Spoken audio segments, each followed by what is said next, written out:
Hi, friends. I'm Maxwell Freud, a queer Minneapolis-based board game designer and the host of Hatch This Way, a limited audio series where I chat with other queer folks in the tabletop industry to learn all about who they are and how they contribute to the hobby by being their authentic selves. And today I'm chatting with my new friend, Nikki Valens. Nikki, how are you doing?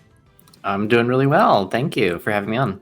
I'm so honored and excited. At least 4+ people I've interviewed so far have mentioned you as like a person who has inspired them by just being in existence or like through the work that you've made. So I'm really excited to have you on and actually put a voice to a name.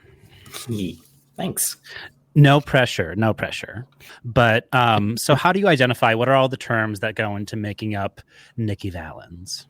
It's a pile of terms. I want them all. Yeah, you said this is a later episode, right? So we get to use all of the fun terms now. Yeah, we're getting into it. All right. So I identify as non-binary. I'm also polyamorous, and I am an asexual lesbian. What other fun terms do I get to use for myself? I've used a lot, although I don't really identify as many of them. You know, my identity has changed quite a bit over the past few years. I've learned a lot about myself. So let's dig into that. So I guess first one, because I don't think I've ever actually, I don't know if I've discussed this yet. Do you want to break into like non-binary? What does that mean? Yeah, let's go for it. So, I mean, I would assume that everyone in the audience is aware that there are men and there are women, but there's also a lot of people that are not men or women. I'm one of them. I'm non-binary, so that means simply that I don't fall within that binary system of male and female. There are quite a few of us, and it can actually mean a lot of different things. So non-binary is actually a like sort of an umbrella term, but it can also be used as more of a specific term. So for me, when I call myself non-binary, I specifically mean that I am not male and I am not always female. That's a hint as to what is to come here. But non-binary as an umbrella term can also just mean that you don't fall within that binary all the time. So for instance, people who are gender fluid, which is to say someone who might feel a certain gender one day or differently a different day, you could also have, they might identify as being non-binary within that umbrella. But there's also, so I mentioned being not male, but not always female. So sometimes I refer to myself as being non-binary female because I do identify with women and like being feminine and female sometimes, but not always. Lately, I've been a little bit more androgynous, so I've just kind of been going by non-binary recently. So I guess I didn't ask. So what are your pronouns then?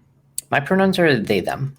I also don't mind she, her, but they, them is typically better for me. I think I have covered poly before. So how would you define it, or how does that show up for you as, because you have a bunch of you have some extra terms in there that might shape it a little differently than the people I've talked to already. Yeah. So polyamory is essentially just the inverse of what you would call like monogamy or other terms like that. It's essentially being able to fall in love with or maintain intimate relationships with multiple partners at a time. For many of us who are polyamorous, like it's not really a controlled thing. Like I fall in love with people that I fall in love with. It's not like I'm, going out of my way to do so. I actually have 2 partners right now. One of them is also non-binary. One of them is trans female. But yeah, it's essentially just like I have these 2 very committed, intimate relationships in my life, and I depend on them in the same way that, anyone is going to be depending on their romantic relationships. I just have 2 of them. Awesome. So then I think a new one for this series is asexual, or ace. Do you want to talk about that? Yeah, absolutely. So ace is just short for asexual. And what asexual is referring to is someone who has little or no sexual attraction to other people. So in my case, I have essentially no sexual attraction to people. Any of my intimate relationships that I have, if they're not about sex, they're about, commitment and romance and other intimacy and just like being there for each other and supporting each other. Sex doesn't really come into the relationship. It's not important to me. It's not a thing that I need to live. And then there's also aro, right? Like aromantic. Yeah, Which would exactly. be like the inverse. It would be the inverse of that. So that actually brings up. So if we haven't talked about asexuality at all in any of the episodes of this, we can talk about the split attraction model. Is something that people may not have heard of, but is a good search term if you want to learn more about this. So it's a form of understanding romance and attraction and sexuality where romantic attraction and sexual attraction are actually two fully different things. They're separate things. For a lot of people, probably many of our listeners, those are going to be aligned with each other. Someone who is attracted to women is probably both romantically attracted to them and sexually attracted to them. But that's not necessarily true of all people. So, like myself, I am asexual, but I am romantically attracted to my partners. There is also the inverse of that, which you just mentioned, which is aro or aromantic, which is maybe this person doesn't have any romantic feelings for people, but they do feel sexual attraction to others, or maybe any other form of intimate attraction to others, just not romantic. But yeah, that can be different for different people, and it doesn't always align. Those two types of attraction don't always align with one another. It makes sense to me. I could see how someone, if you just have that ingrained, like, well, in order for it to work, you have to, I think people, they have to couple them in their mind. They're like, yeah, Mm-hmm. if I'm not feeling one, then I must not be attracted to you, or something's not working. And Yeah, and it's not something that is talked about much publicly. It's not really something that a lot of people learn about in their everyday lives.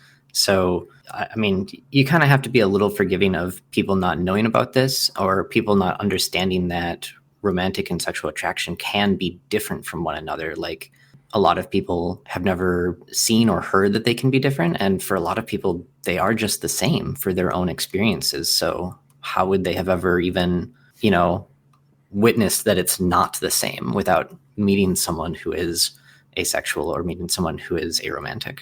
yeah, I mean, that's one of the common themes too, that I've kind of like started to uncover as I've talked to more people, is like a lot of times the question of like, when did you know, or how did you find out, or it was just came down to representation. And like, I didn't know it was an option. I didn't know, Mm-hmm.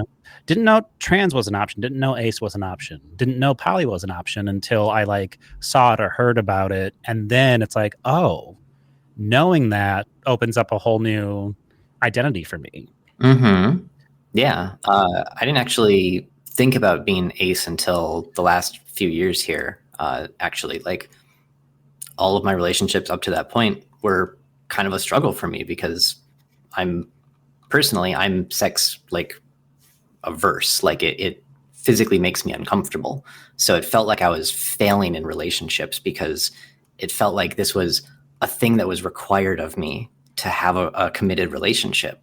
But having that understanding and being able to talk about it with language that's can be more easily explained and defined, and then being able to use that language to talk to my partners and to meet new people just allowed me to kind of have better relationships in my life. Absolutely. And then we have you said lesbian as well. So how does being a non-binary lesbian work? Well, there's where we get into all of the fun, right? Because Yeah. if you think of what is like your baseline definition, what do most people think of when they hear the word lesbian? You typically think of a woman who loves another woman, right? Mm-hmm. So, what does lesbian mean as an umbrella term? How does it factor in when there's non-binary people present, when there's asexual related in there? How does it factor in with being trans and all these other things?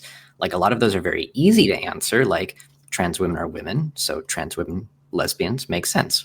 Sure, easy enough to follow. What about an asexual lesbian? What does that mean? Okay, well, clearly, if we're talking about romantic and sexual attraction, can be different than an asexual lesbian. Then we're talking about someone who doesn't feel sexual attraction, but is attracted to, women, or at least not men. And women or not men there is where we really get into, well, how does non-binary feed into all of this? What is a non-binary lesbian? What does that mean? For me personally, the reason I like the label and I like to use the label is it kind of fits my needs for the types of relationships that I have and who I am as a person.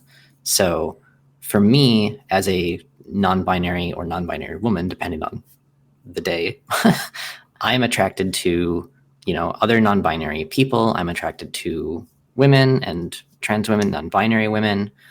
Typically for me, I don't really see myself being with a cis person at all, even like a cis woman. I think there's just a difference of experiences that I've had in my life and the difference of experiences that they would have had. So I tend to be able to form intimate relationships more easily with, non-binary people and trans people.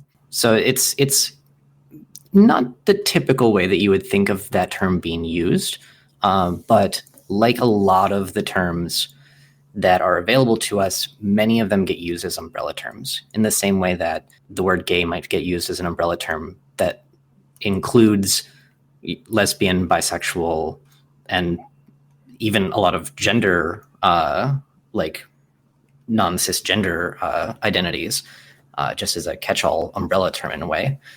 Lesbian can be used in that same kind of way. Yeah, no, for sure. I have a friend who, in like conversation, the casual conversation, will say they're gay just as a way to say that they're attracted to the same sex as them, same gender. Mm-hmm. Mm-hmm. But, if they're identifying as a woman, maybe technically lesbian would be like a more accurate term, or like, yeah. And I don't think, not that it's not, it's just like it's just how they use it, yeah. And I don't think that there's necessarily like technically correct or technically incorrect ways to use terms for yourself. Like the labels that you want to use for yourself are there to help you identify who you are for yourself, and maybe to help you, explain who you are to other people. But you can't really tell someone that they're using a label that they're not allowed to use. Like that's their labels, and it's their own identity. It's their personal stuff. It's like you can't really tell them what their pronouns are or what their name is. With everyone, like you ask, you respect it, and if you want to know more, if it's you're like, oh, I don't understand what that means, I think it's okay to ask. Oh yeah, for sure. Most of the time, I think I personally, what I've found out doing this stuff is like I don't really ask. Not that it's not important to me. It's just that I'm more of like, okay, yeah, totally good. Like we're going to talk about stuff. I don't really need to like delve into why my friends identify certain ways, but it has been really awesome to get to ask those like deeper questions. Like, okay, well, talk to me about what you mean by it. How did you get there? They are really interesting conversations if you have someone that you meet or is a friend even already there. You've never had those conversations. It's been really cool, and I've really enjoyed asking people those questions, which segues into me asking you. So what has your journey been like? Is it safe to assume that most people, like, assuming we're close to the same age, like grew up in a very like binary kind of mindset, and then we had to break out of that and figure out our queer identities? Yeah, I think so. I mean, obviously there's a lot of different experiences for people growing up and like where they come from and, what type of a lifestyle they came from.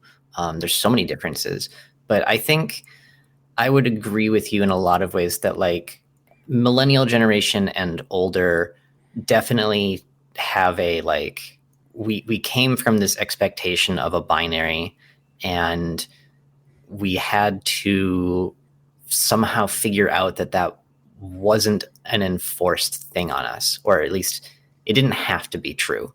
I guess in a lot of ways it was forced on us.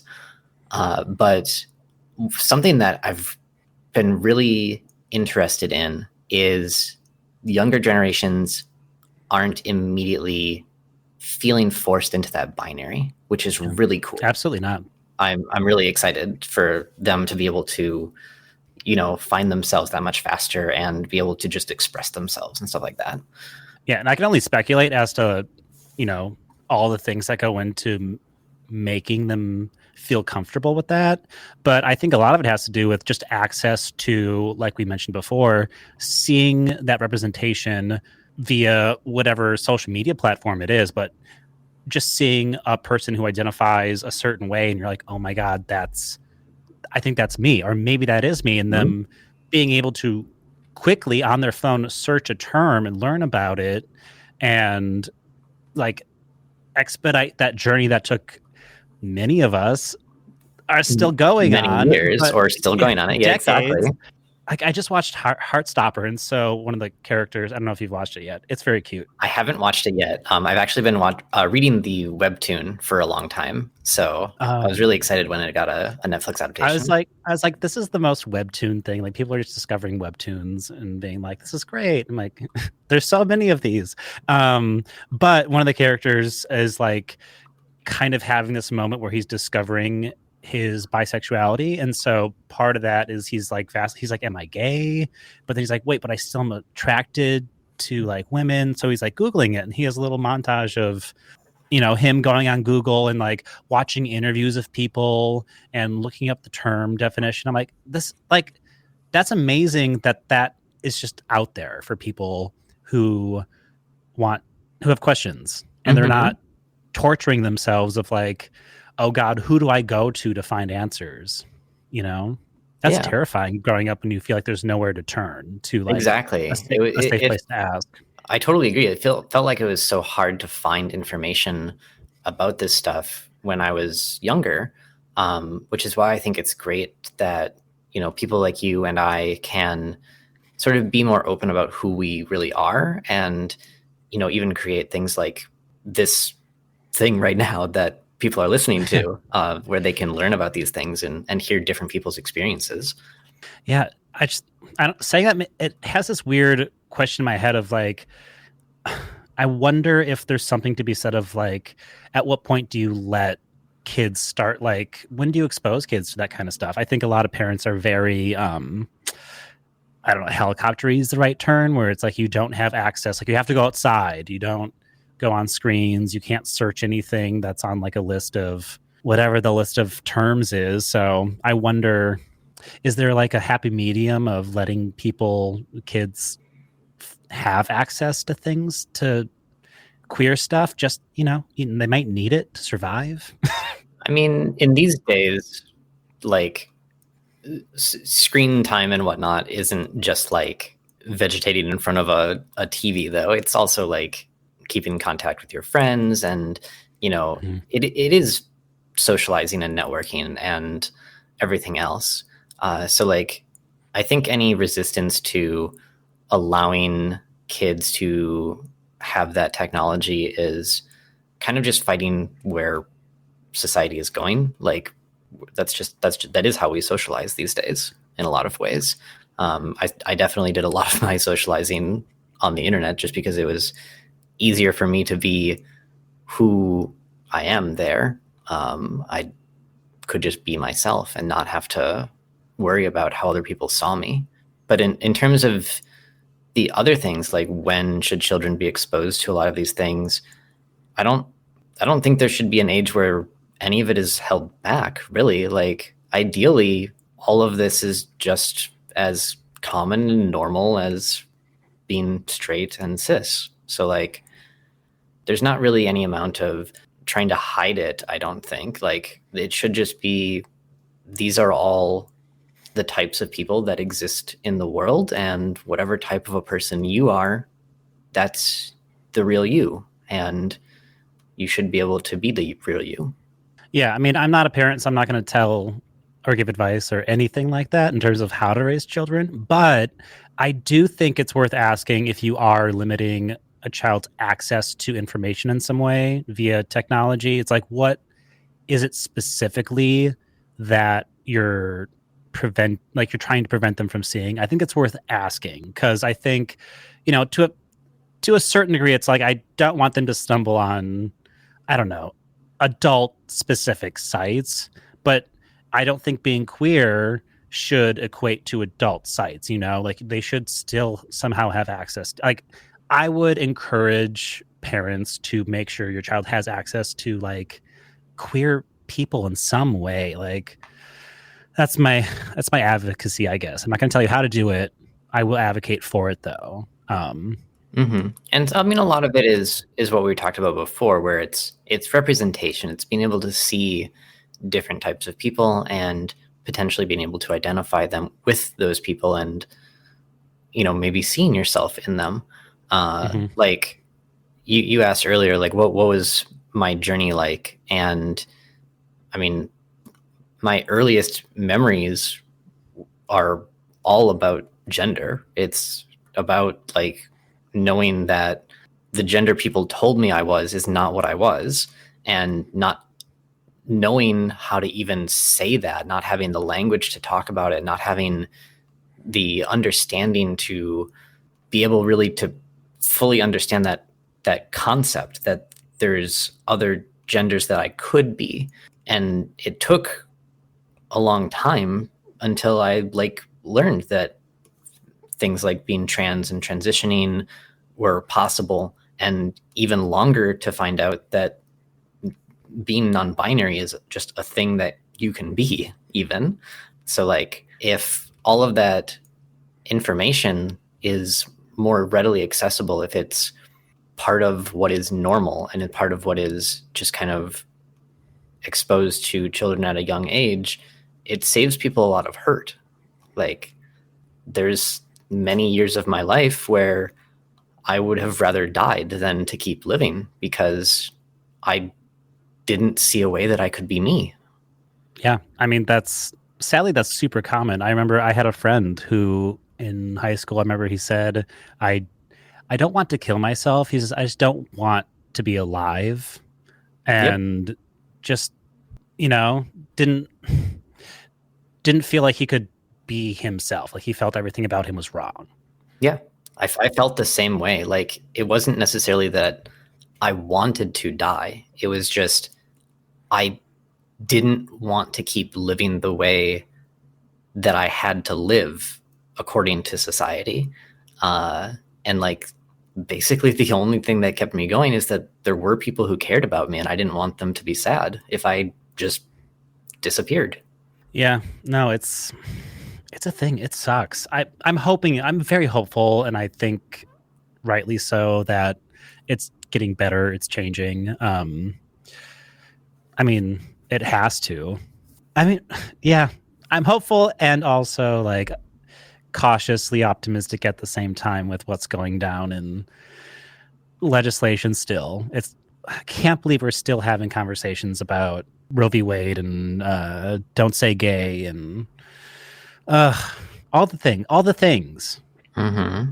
Yeah. So what is your family like in terms of when you were, going along your journey? It took a little bit of learning and kind of explaining things, but my mom has been very supportive. She definitely put in a lot of effort to learn about what I was going through to better understand, the things that I was feeling, because while she didn't, really get it at first, she wanted me to be safe and wanted me to be happy, and she could tell that I wasn't. But it took a while because just the resources back when this was happening wasn't very good. I mean, they're still not great, to be completely honest, but they're better now than they were. But yeah, she's been supportive. She's been learning what she can. I'm happy that she's doing that. I'm actually estranged from my biological father for various reasons, but my gender is one of those reasons. And yeah, the rest of my family is somewhat similar to my mom's case, where it's, taking time to try to learn about who I am and what I was going through, and wanting to be supportive, and not necessarily knowing how to do that the best way all the time, and stumbling and making mistakes, but learning from those mistakes and listening to me when possible. It's not bad by any measure, but it's certainly a struggle for me and my family that isn't there for a lot of other families that don't have to deal with these things. Yeah, that's true. I've been actually surprised by how many people I've talked to, and they're like, my family's just completely supportive. Like 100%, they're amazing. It's been the exception that someone was like, oh, I have a parent who I just don't talk to. Mm-hmm. I think one of the other factors there is potentially a bit of survivor bias as well. That those of us who don't have supporting families, that don't have support networks, maybe we just didn't make it to where we are now. Maybe they were the ones who couldn't keep living with who they were. Or we're the ones who are still just not ready yet. It's also true. Yeah, it's hard to say because it's just hard to say. If you don't have that support network, it's really, really tough. I know I was terrified forever. And then I remember coming out and my parents said they're fine with it. And for the most part, I think they are. I don't know that I'm ever going to feel 100% they're there. I think I still see things and where my mother just will actively talk around it. I'm just like, oh, you really don't talk about it. You're like, oh, we support you, but you just pretend that you just kind of compartmentalize that part of me, I think is what you mean. It's like, oh, we can put that in a box and it's just Max. Yeah. And there's a difference between active support and not being aggressive about it or just ignoring it.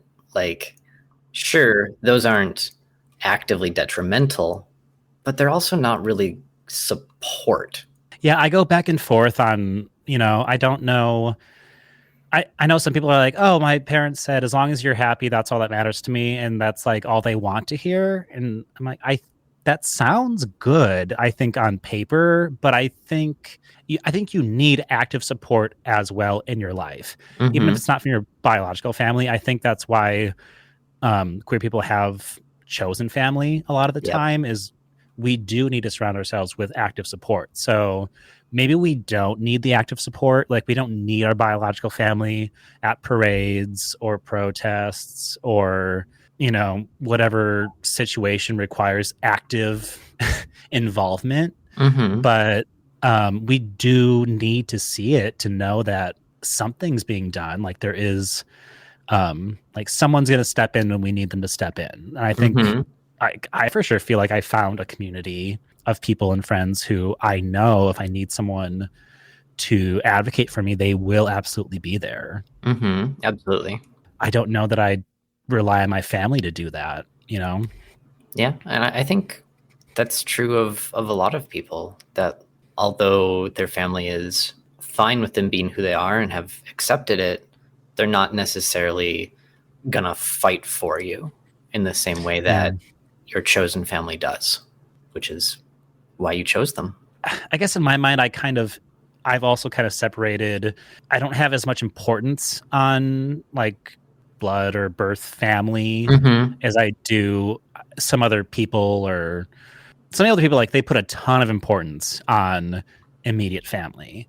And I'm more so, I think the people you choose to be with matters more, honestly, in my head, in terms of hierarchy. Yeah. I think a lot of queer and trans people kind of share these same ideas that we're talking about, that it's family isn't just blood and it's not just history. It's much more so about the people that are there for you when you need them most, in the ways that you need them most. And for a lot of us, it's by necessity that we believe that we don't really have the option of relying on blood family in the same way that many people do. We're in this. How are you? We're very deep in this. Yes. I don't know. It's as I've been doing more of these, I've been kind of getting bored with like the superficial. Oh, let's talk about how happy we are all the time. And not that anyone has ever said that. So, having said all that stuff, let's jump into board games a little bit. Talk about how does your identity show up in the work you've done as a game designer? Yeah. I mean, so in a lot of the same ways that I'm trying to be, visibly queer and trans and non-binary, so that players or potential designers or existing designers can see who I am and feel like they get to be a part of the community and the industry as well. I want to have that same representation in the things that I create. So one of the earliest examples where I got to just kind of do pretty much anything that I wanted is Legacy of Dragonholt, which is a narrative-driven game. It's essentially like a role-playing light experience, or even some people call it like a role-playing without a GM experience. But in that, I put a lot of time and effort into creating NPCs that are queer and trans and visibly there and get to be themselves within that story and within the world of that story. And it is clear that has affected a lot of people. Of all of the, people reaching out to me to tell me that they've enjoyed my games, Dragonholt is one of the ones that I get the most fan feedback about. People want to reach out to me and tell me that these characters mean so much to them, that these, for a lot of people, were the first time that they saw themselves in a game. And it's a really powerful feeling to finally see yourself in a media form or in a hobby that you enjoy, to help you feel like you belong here and you're not just someone at the outskirts of it or someone who doesn't belong. So that feeling that I can give people by, including queer and trans characters in my games is something that's very important to me. And I know it's helped a lot of people, and I just want to keep doing that, which is part of why, for instance, in Artisans of Splendid Vale, which is coming out later this year, making the playable characters of that, all 4 of those playable characters are trans, all 4 of them are queer, all 4 of them are people of color.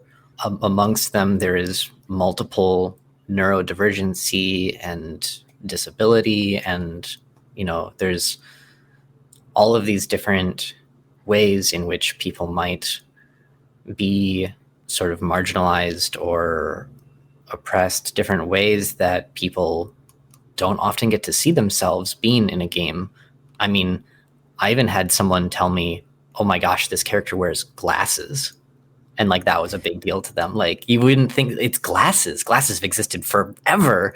Like, surely people with glasses exist in games, but like, that was a big moment for that person to be like, here's this character I get to play who wears glasses. Like, even tiny things like that can be so powerful and moving to people. So being able to find someone who you identify with and being able to play as that character can just be really, really big and really important, and change the way you think about gaming and the way you think about design and stuff like that. Oh, absolutely. I just had a friend when Turning Red came out, and she was like, there are 2 people in that movie who have insulin pumps. And like, oh, okay. And like, I don't think I actually noticed it, but when a person with an insulin pump watches it, they're like, oh my God, this is life-changing, that I don't feel weird for having this thing attached to my body, that people ask me about it, Yeah. It's and it that's does really not what it is. It's just that and it makes representation. no effect on the story. It's just adding, some diversity into your into your art. It costs nothing. It really, really doesn't. So what has it been like to like get those opportunities, like to make something that is uniquely you and not necessarily, because I don't know. I'm like, I got into this and I'm kind of going the self-publishing route, knowing that working with like a publisher, would maybe force me to design or like include or limit what I could put into a game. So I was Mm-hmm. like, I should just like self-publish to make sure it's like as inclusive as possible. And I know you have experience working with like Fantasy Flight Games, huge publisher, and then you're doing artisans through Renegade, which is also very big. So Mm-hmm. what has your kind of journey been like, starting out and then finding those opportunities to do that? Yeah, I mean, so I started essentially my professional game design career started in college because I went to school for game design, for video game design specifically. And Mm, part of the curriculum there was they wanted all of the students to make sure that they understood that you don't always get to make the games that you want to make or play. You sometimes just have to make other stuff because that's the way of capitalism.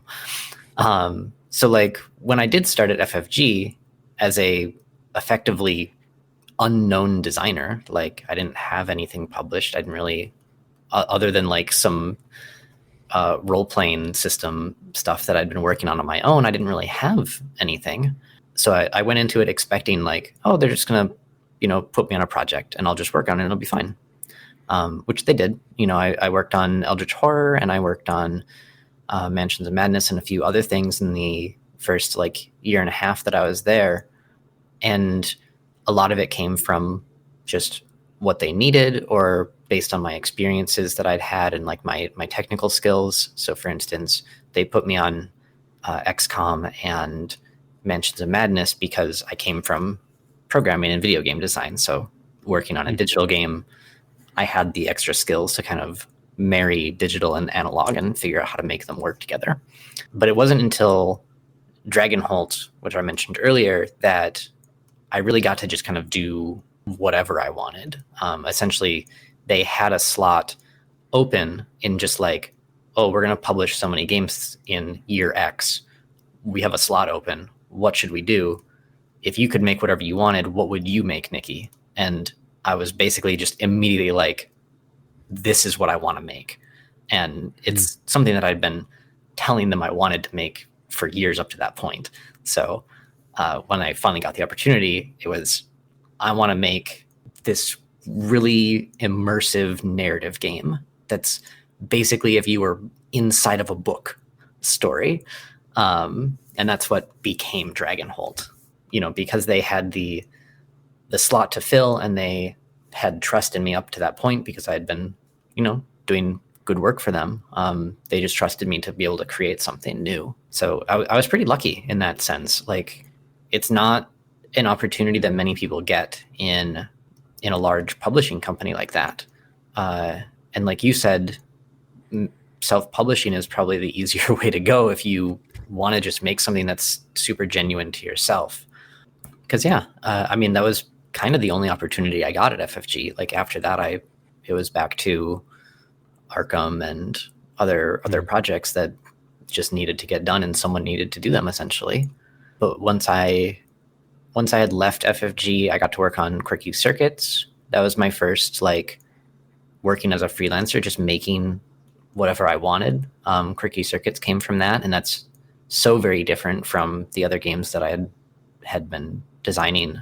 And then being able to just at that point, because I had been with FFG for 5 years, I was sort of a known quantity within the industry. Like people knew who I was and the types of things that I could create. So it was a little bit easier to pitch that to publishers and see if anyone would want to publish it. And the same was true with Artisans. Artisans essentially started as people kept asking me if I would ever make another game like Dragonholt.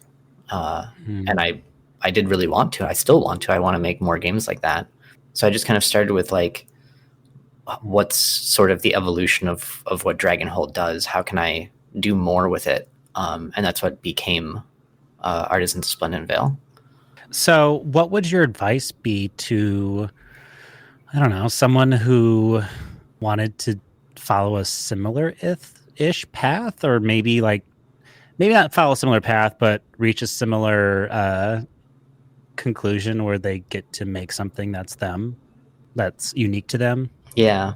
It's really hard to give recommendations for this type of career that we have. Like, it's very challenging. It's not at all lucrative. We're really here with these passion projects that we have, and trying to make the most of them. Most of them, it's because we want these things to exist and we want people to be able to see them. Like, it's definitely not something you can necessarily get into for money. And even if you're getting into it for your own passion, it's hard for me to say just do it, because I know how much challenge, especially financial challenge, comes with it.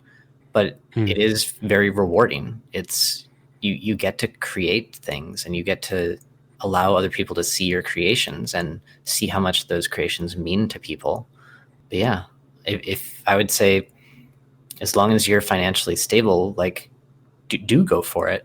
You can create the things that you want to create, and really the only thing stopping you is keeping yourself from doing it.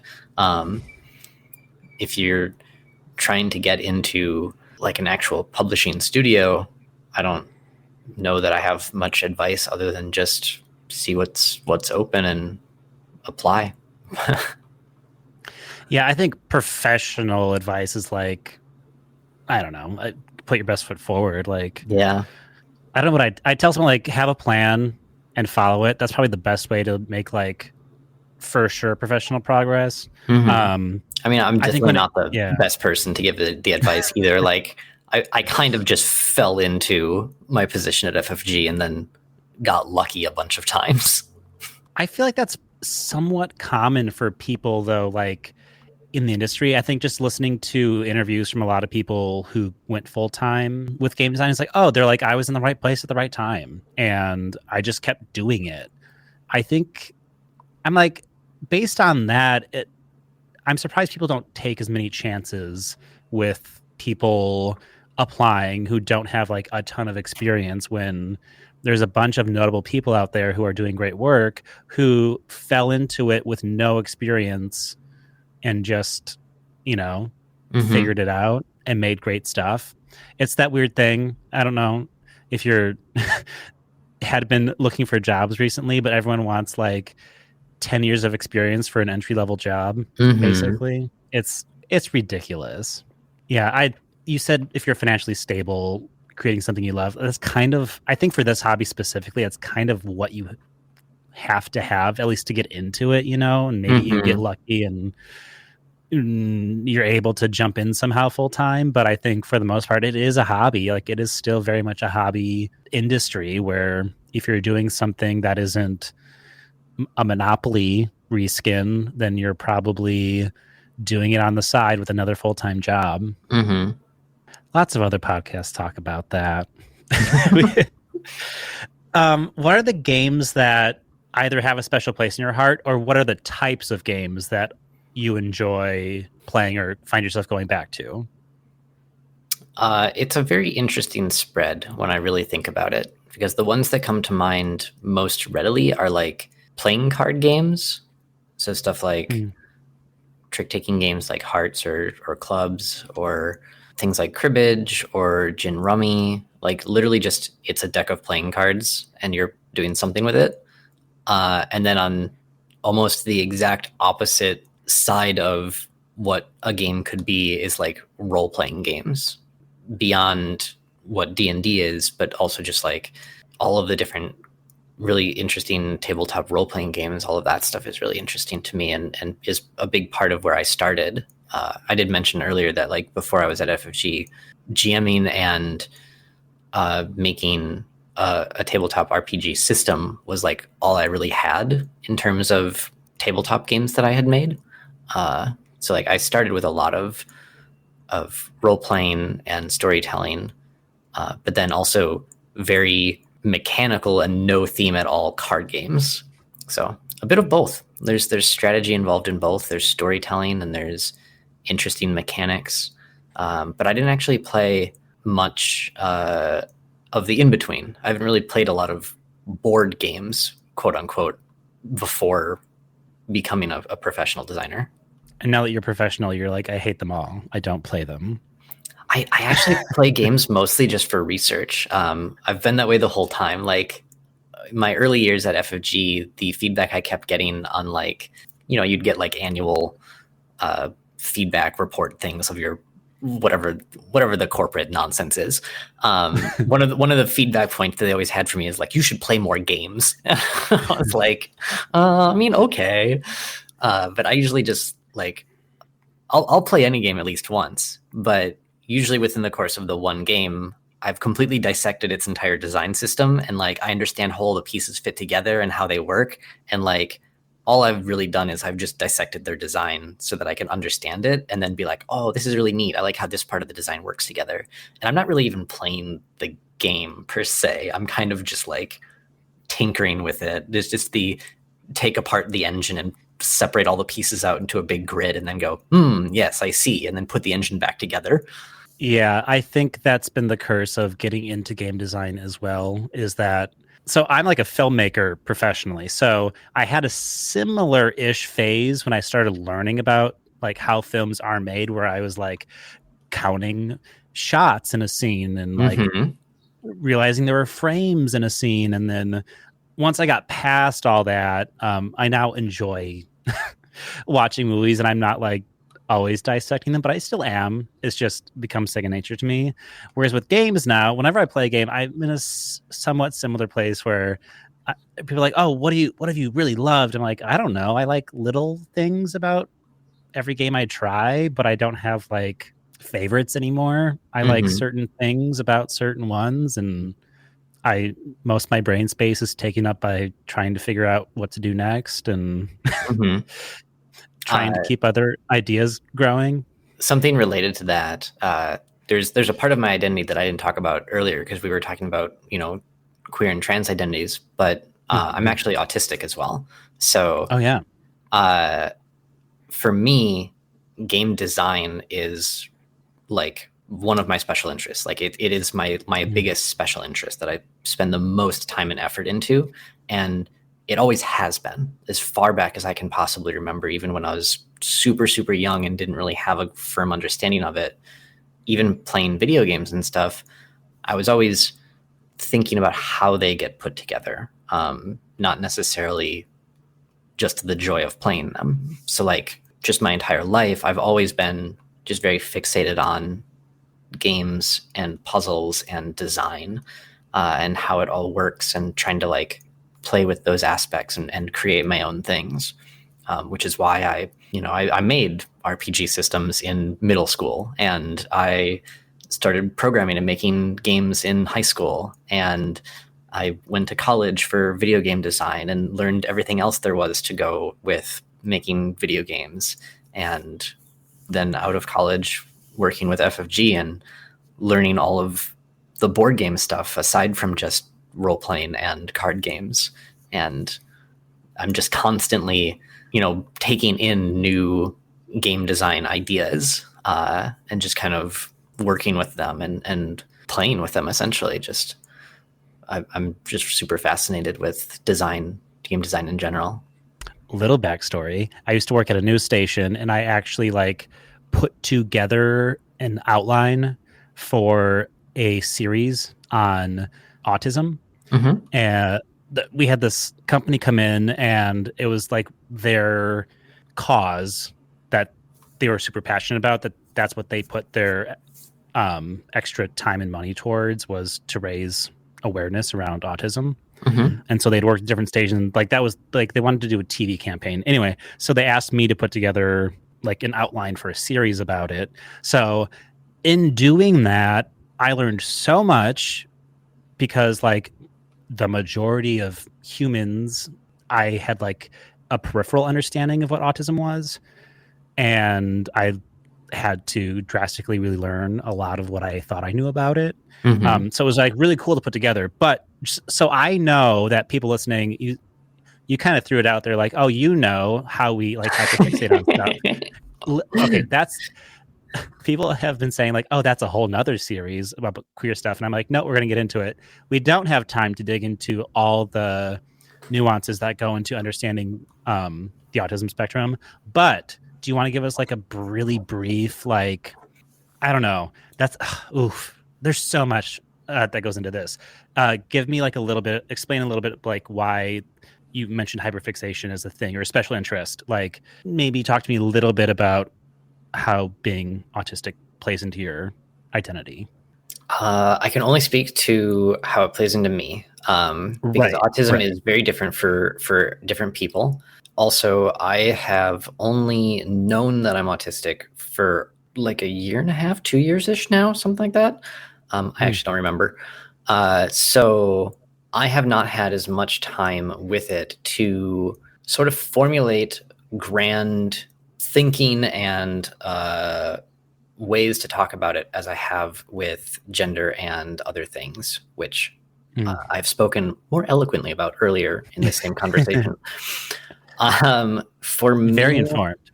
Yes, for me specifically, it very much changes the way that I communicate with people, the ways that I'm able to sort of comprehend information, and also it really changes the ways that I can focus on different things. So things that I am interested in, it's very, very easy for me to focus on them, or as it is known, hyperfixating on things. What that means is essentially it's super easy for me to essentially like fall down a rabbit hole for things that I'm interested in and just not be able to pull myself away from them, to the point that like I could just fall into a weird hole of like learning about something new that catches my interest, and I'll just do that for 12 hours straight and not realize that time has passed, or that I haven't eaten, or that I haven't gone to the bathroom, or things that are like human needs. You just don't even realize because you're just so focused on this one thing. That said, within that 12 hours, you can get a lot of work done. So like when I am hyper-focusing on something, I can just do tons and tons of work all at once, which is how a lot of my games have actually come together in sometimes, where I'll just like suddenly get fascinated by something and I'll disappear for a week and I'll come out with a game that's just like, it's done, it's perfect. But the inverse side of that is things that you're not interested in, or things that are difficult for you to deal with, become really, really difficult to deal with, to the point that it feels physically impossible or even physically painful to work on things that you just aren't interested in or that aren't rewarding for you. It's very complex. I don't have the best words to describe it, because I haven't fully figured out how it affects me, much less all of the different ways that it can affect other people. So I don't have the best language to describe it just yet. Yeah, I think I would love now. I like the series I put together. Like never really came together because the people involved in the decision making process were not great, and like what I put together wasn't meshing with like their preconceived notion of what autism was. Where I said, if we're gonna do this, we need to have autistic people talking about their lived experiences, and they're like, but they can't talk about that. Like, what, you can't put them on camera if they can't talk. And I was like, oh my god. Because to them, autistic meant nonverbal or codependent. And I'm like, oh my god. They were very interested in getting the parents' stories. And I'm like, this is not how we tell a story. That's not what this experience is. Like, you're the problem. Anyway, but I would love to do a whole nother series, because there is a huge intersection, it turns out, between queer people and neurodiversity, where it turns out a lot of us end up on the spectrum in some way. So I think it's worth asking that and putting something else together of, I would love if I do another game where I get to do another podcast like this, I would very much love to focus on neurodiversity in Mm-hmm. queer people and just have them talk about the different ways they show up on the spectrum. And yeah, anyway, that is literally a whole nother series. Yeah. I do want to say one thing related to what you just said. Mhm. I don't think that there is necessarily like a comorbidity between being queer and being neurodivergent. More so, it's, I think, queer people and trans people in general are more introspective by necessity or have spent more time with therapists or counseling, and things like ADHD and autism, or even anxiety and depression and other, different things like this, it becomes more clear that those are present as well, as opposed to them being caused by each other. They're just, Right. you're more likely to notice the thing when you're analyzing yourself. Yeah, I'm kind of glossing over it. But yeah, absolutely. Like I'm not saying it causes, but Yeah, of to talk course. about, it's a thing that people might notice if they start, connecting dots and like looking up, suddenly you're going through queer Twitter and you're seeing a lot of like ADHD or ND in people's bios. And it's like, well, why is that? What does that mean? Mm-hmm. And one of the issues that people like don't get diagnosed or they get misdiagnosed. Mm-hmm. And that's the whole, and that's why the definition of it keeps changing. I was like, if we do the series, it's going to be dated very quickly potentially, because what we learn about it and how we define it Yeah. changes Well, I very mean, quickly. in a lot of ways, it's very similar to like the queer and trans experiences as well, because like there's a lot more queer people out there than it seems, and a lot more trans people out there than it seems, just because there are so many people that have never experienced these things before. Like they don't even realize that it's possible, so they haven't realized that this is who they are yet.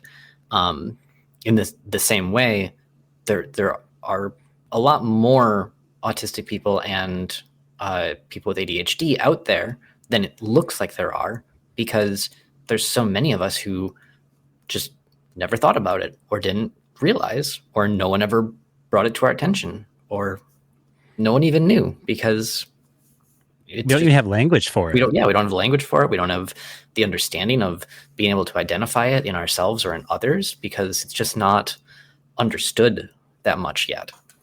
Yeah. Okay, so what are you seeing in the industry now that maybe is giving you hope, and where are you seeing areas that we still need to improve or move the needle forward? I think one of the best things that I'm seeing lately is the ability for people to self-publish, and the ability for freelance designers to be able to get their games made, because that means it's more accessible for anyone to be able to create something, which means we have more diverse voices overall creating things. There's plenty of queer and trans people and people of color and people with neurodivergencies that are out there who want to make games. And some number of years ago, like when I was hired at FFG, those are the types of people that might not be given the opportunities to do so. But now, when it's easier to self-publish or easier to be a freelancer and kind of ship around your games, it's more opportunities for these different experiences to get seen by more people, and more opportunities for these games that are unlike the games that currently exist to get made.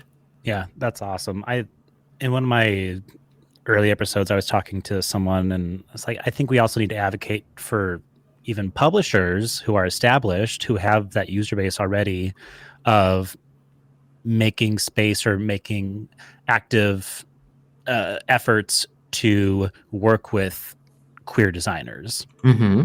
There's so many, like when I go into these playtest groups, there's so many amazing queer designers in there, but I'm not seeing their games on shelves. And a lot of it is like what you said, they're just very different in some cases from what you're seeing in the market, where they might not seem as, marketable with your current catalog. And it's like, well, does your catalog need to evolve or shift? Like, are we actually making steps to be more inclusive and make games that appeal to a broader range of people outside of, cis white men, you know? Yeah. And I mean, it's kind of the go-to example lately. But Wingspan is a great example of that, where like this game kind of came out, and like I know when it was originally being pitched, like there were publishers that kind of turned it away as like, no, this isn't like a thing that's going to go off.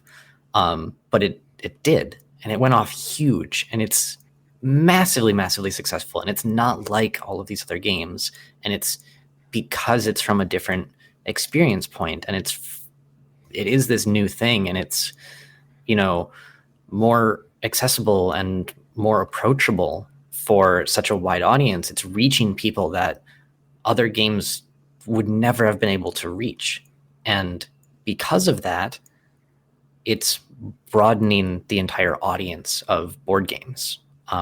Like there are people who have played Wingspan as their first board game, and that brings them into the hobby, and they start seeing what else is out there, and having opportunities for things like that to happen. You know, they're not all going to be multi-million copies published like that, but they can be there. We can at least put them out. We can create these things so they're available, and that's going to help broaden that audience. And the broader the audience, the more of them might want to design, and thus the even broader the games that get created, and the audience gets even more broad as well.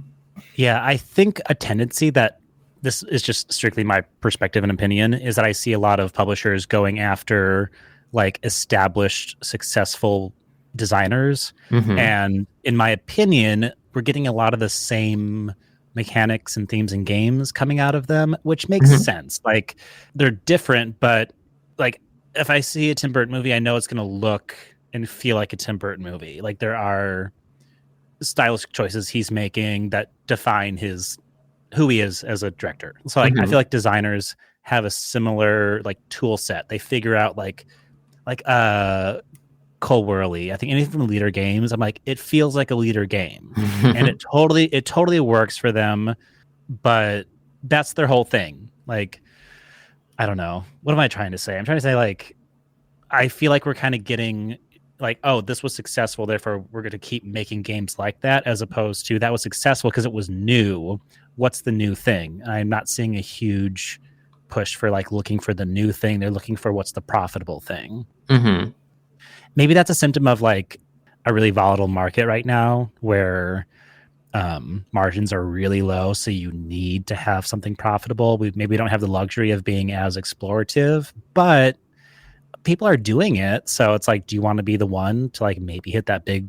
Do you want the Wingspan? Like, you know, take a chance on Wingspan, or do you want to churn out the Monopoly reskin and make money? I don't know. And it's, I mean, for the larger companies, the larger publishers, like a lot of it comes down to what's the profit margins. And like you said, board games aren't all that profitable. Like we don't have very good profit margins, even in the largest companies here. So they don't want to take risks.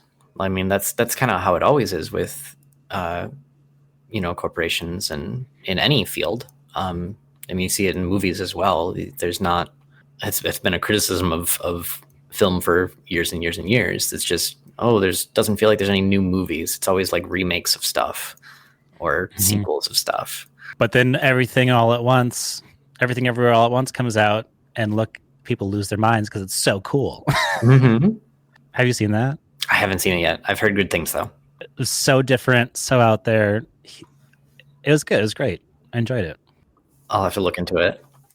I think to wrap it up, I'm just super appreciative that you agreed to do this. It was amazing to talk to you. I loved learning everything you had to say. If people want to learn more about you, your games, how to support you, where do they go? What do they do? Well, the best place you can find me is on Twitter right now. If you go to Valens116, that's my handle, VALENS 116. I tend to just kind of tweet random thoughts, but also if I'm working on something or have anything to announce, it'll be there. So if you're interested in the things that I'm working on, that's the place to figure it out. In terms of games that I've had, let's see. Back in March, Quirky Circuits Penny and Gizmo Snow Day came out. That's available in Barnes & Noble. It's a much lighter, cheaper entry point for the Quirky Circuits. So that's very fun. It's a nice little action programming game. Very, very family friendly. Artisans of Splendid Vale is coming out later this year. I believe it's in August, I want to say. So that's a nice, very inclusive, story-driven game. And then I'm actually working on a couple of new games as well that I'll be looking for playtesters for. So if you are interested in my designs and would like to play them ahead of time or even give me feedback on them before they're even finished being made, follow me on Twitter and you'll see when I'm looking for playtesters. I might cut that out so I can be the only one, but otherwise, maybe I'll leave it in there. It's fine. All right, that's all I have. So at the end here, as a disclaimer, I just want to remind everyone that we're just a couple of queer folks. We do not speak for the entire LGBTQI plus community, nor are we trying to. The best way to be an ally is just to keep learning, listening, and remember, we're trying to get through this all together. That's all I have. And if you're listening, know that you're loved and perfect just the way you are. And until next time. Bye-bye.